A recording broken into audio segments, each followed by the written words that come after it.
Morning student class 7 हमारा political science यानी कि सोशल एंड पॉलिटिकल लाइफ 2 उसका हम चैप्टर नंबर 4 देखेंगे। Growing up as boys and girls यानी लड़के और लड़कियों के रूप में बड़ा होना। इसका जो फर्स्ट टॉपिक है growing up in Samoa in the 1920 यानी कि 1920 दशक में सामोआ द्वीप में बच्चों का बड़ा होना, इसके बारे में पढ़ेंगे। हमारा पेज नंबर है 44। आइए स्टार्ट करते हैं। Growing up as boys and girls. Being a boy और a girl in an important part of one's identity यानी कि लड़का और लड़की बनना ये सबकी पहचान के लिए महत्वपूर्ण है।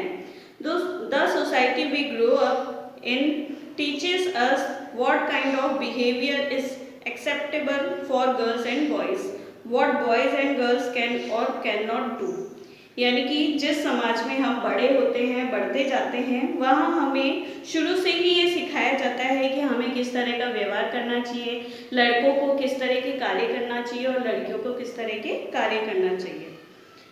We often grow up thinking that these things are exactly the same everywhere। यानी कि जैसे जैसे हम बड़े होते जाते हैं हमें ये पता चलने लग जाता है कि ये सभी तरह मतलब सभी जगह एक ही तरह का माहौल है या एक ही तरह की सोच रखी जाती है। But do all society look at boys and girls in the same way. लेकिन क्या जो सारा समाज है सभी समाज में लड़के और लड़कियों को एक ही तरह से देखा जाता है? We will try and answer this question is in this chapter. इस प्रश्न का हम जवाब इस चैप्टर में इस पार्ट में देखेंगे। We will also look at how the different roles assigned to boys and girls prepare them for their future roles as man and women.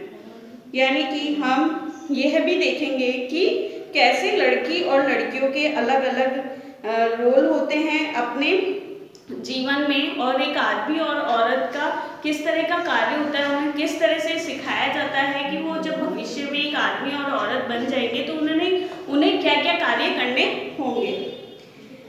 We will learn the most societies value man and women. यानी कि हम ये भी सीखेंगे कि औरतों और आदमियों के क्या महत्व है हमारे समाज में।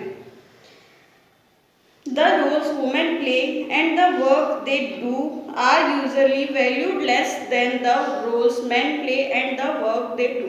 यानी कि हमारे समाज में जो औरतें कार्य करती है उस कार्य का महत्व बहुत ही कम है और जो लड़का है उसके कार्य को अधिक महत्व दिया जाता है, जबकि औरतें ज़्यादा काम कर ले उसके बावजूद भी उन्हें कम ही महत्व दिया जाता है। This chapter will also examine how inequalities between men and women emerge in the area of work। यानी कि इस पार्ट में हम ये भी देखेंगे कि जो असमानताएं हैं आदमी और औरतों के बीच वो कैसे उनके कार्य के बीच उभरती है।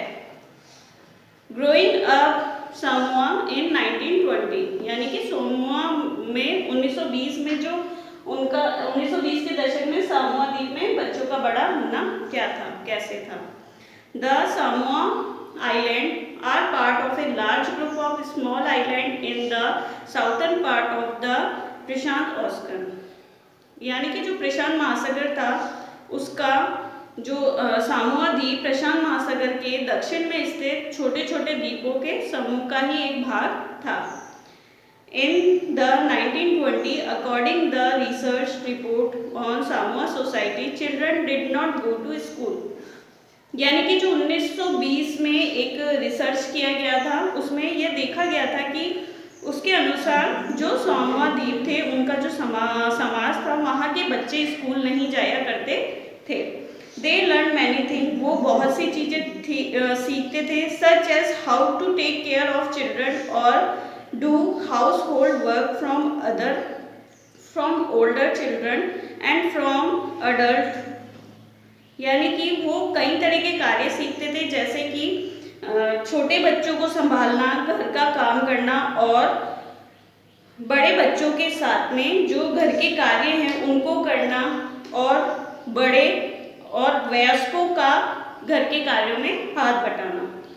Fishing was a important activity on the island.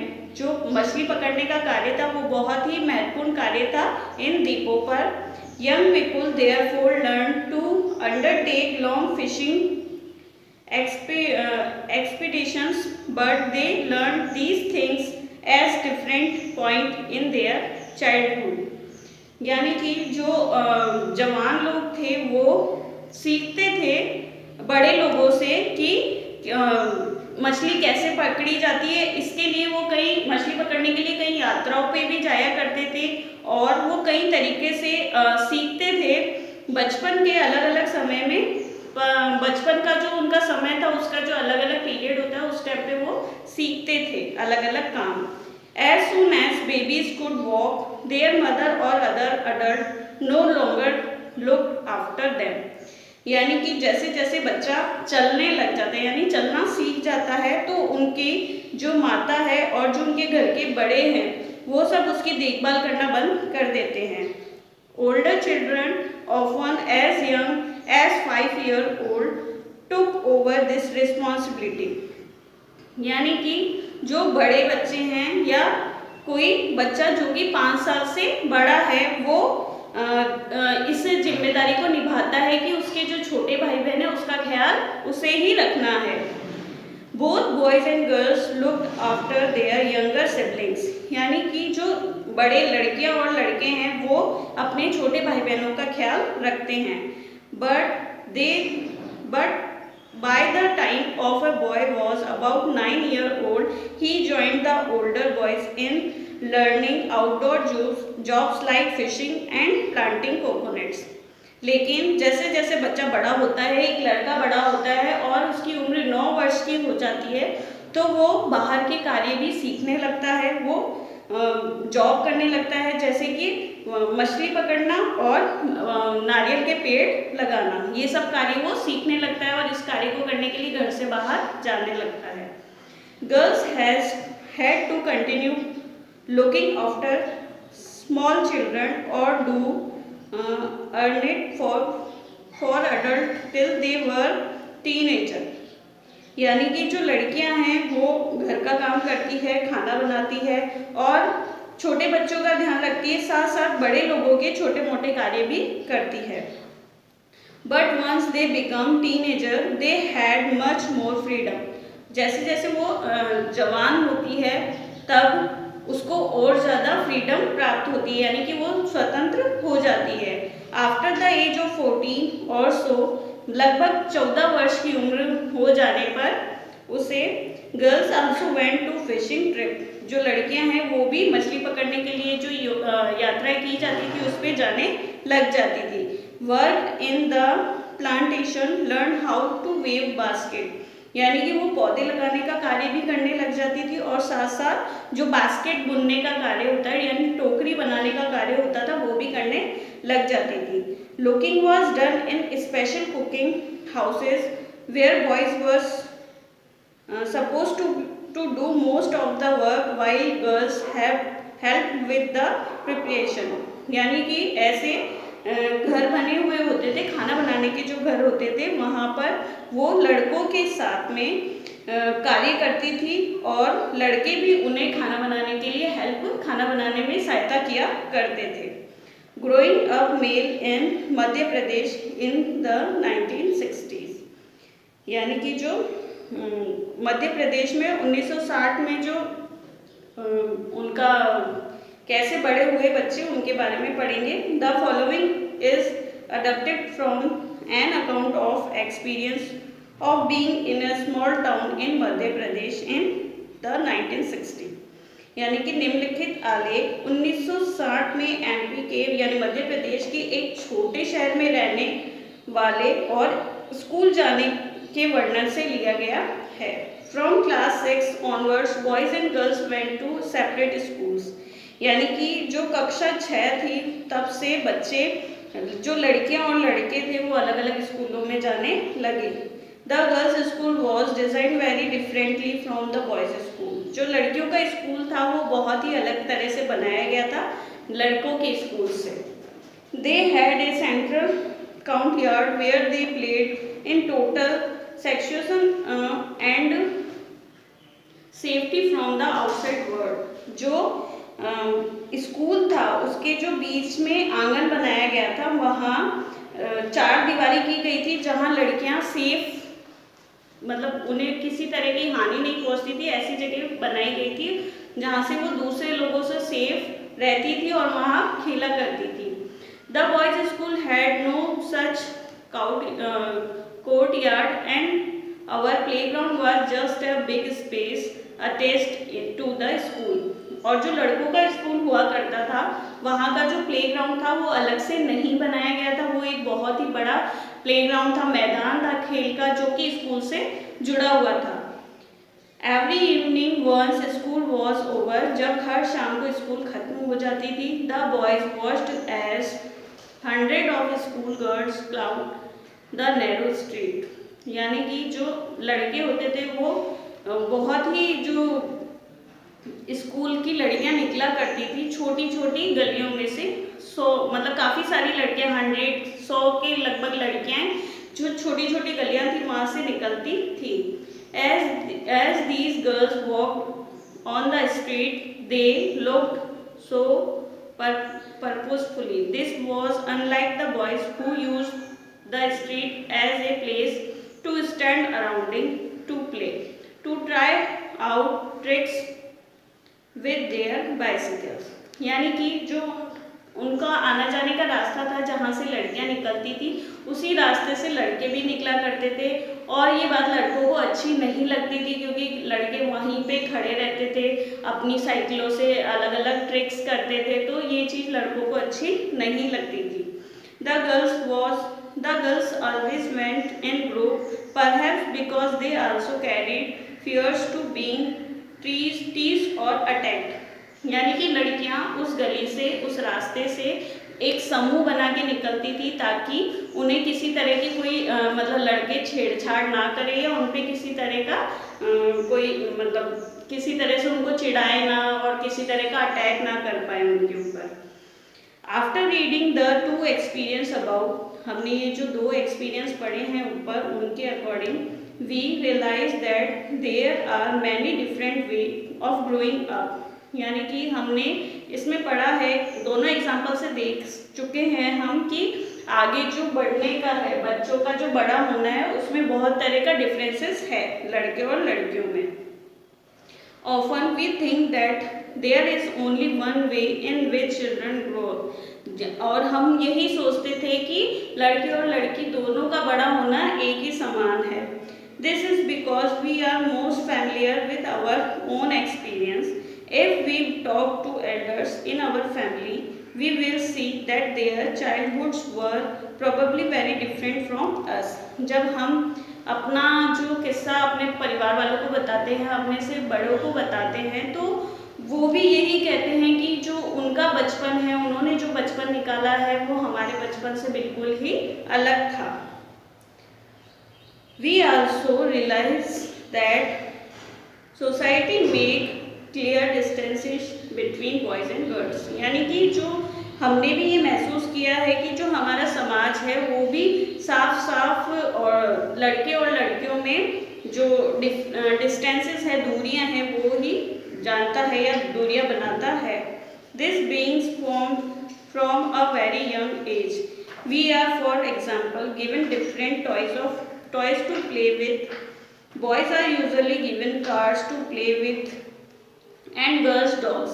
यानी कि ये हमने उदाहरण के तौर पे हम ये भी देख सकते हैं कि लड़के जब उनके जो खिलौने दिलाए जाते हैं, लड़कों को कार्स दिलाई जाती है खेलने के लिए और लड़कियों को डॉल दी जाती है खेलने के लिए. Why are girls then given dolls and boys cars? क्या हमने ये सोचा है कि लड़कियों को डॉल ही क्यों दी जाती है और लड़कों को कार ही क्यों दी जाता है खेलने के लिए? Toys become a way to telling children that they will have different future when they become men and women. क्योंकि उनको बताया जाता है कि जब वो बड़े हो जाएंगे तो उनको आगे क्या करना है, उनको उनके फ्यूचर के बारे में बताया जाता है बचपन से ही कि उनको आगे क्या करना है. If we think about it, this differences is created in the smallest and the most everyday things. यानी कि हम अगर सोचें तो ये जो डिफरेंसेस है दोनों के बीच में जो भेदभाव है ये एक छोटी सी चीज़ से लेकर बड़ी चीज़ों में भी हम रोज के दिन में करते हैं. How girls must dress, what games boys should play, यानी कि लड़कियों को किस तरह के कपड़े पहनने चाहिए, लड़कों को किस तरह के खेल खेलने चाहिए. How girls need to talk softly और boys need to be tough, यानी कि लड़कियों को किस तरह सॉफ्टली प्यार से और अच्छी तरह से बात करनी चाहिए और लड़कों को टफ बनना चाहिए. All these are ways to telling children that they have specific role to play when they grow up to be man and women, यानी कि ये सब उनको ये बताने के रास्ते हैं. बचपन से ही उनको ये बताया जाता है कि उनको आगे किस तरह की भूमिका अदा करनी है अपने जब वो आदमी और औरत बन जाते हैं. Later in life this affects the subjects we can study और the careers we can choose. ये सब जो विषय हैं ये हमको सिखाती है कि हमें आगे किस तरह का कैरियर चुनना है, हमको आगे क्या बनना है. In most society including our own the roles man and women play और the work they do are not valued equally. जिस समाज में हम रहते हैं और जो भूमिका हम निभा रहे हैं उसमें हम देख सकते हैं कि आदमी और औरत जो काम कर रहे हैं उसको बराबर नहीं माना जाता है. Man and women do not have the same status यानी कि जो औरत और आदमी है उनकी जो स्थिति है वो एक समान नहीं है. Let us look at how the differences exist in the work done by man and women. चलो देखते हैं कि जो आदमी और औरत के द्वारा काम किए जाते हैं उनमें असमानताएं किस प्रकार से. My mother does not work, मेरी माता कोई काम नहीं करती.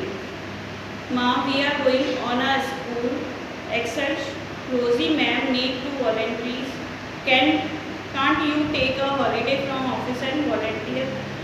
यानी कि एक लड़की है वो अपनी माँ को बोलती है कि क्या आप हमारे साथ, हमारा स्कूल भ्रमण के लिए जा रहा है, रोजी मैम को एक साथी की ज़रूरत है कि क्या आप उसको ऑफिस से छुट्टी ले सकती है हमारे साथ जाने के लिए.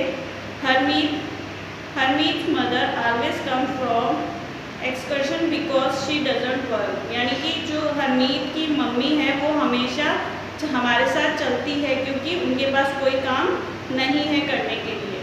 Sonali how can you say that, Sonali तुम ये किस तरह कह सकती हो. You know that Jaspreet aunty is up at 5 AM every day doing all the house work. Sonali क्या तुम जानती हो कि जो जसप्रीत आंटी है वो सुबह 5 बजे उठती है और घर का सारा काम करती है. Yes but that is not real work, it just house work. लेकिन ये कोई काम नहीं होता, ये सिर्फ घर का काम ही होता है. Oh that what you think, do you, क्या अच्छा तो तुम क्या ये सोचती हो. Let's go over there house and ask Jaspreet what she thinks. चलो फिर जसप्रीत के घर चलते हैं और देखते हैं कि वो क्या सोचती है. Harsharan Sonali think that your wife is not a working person.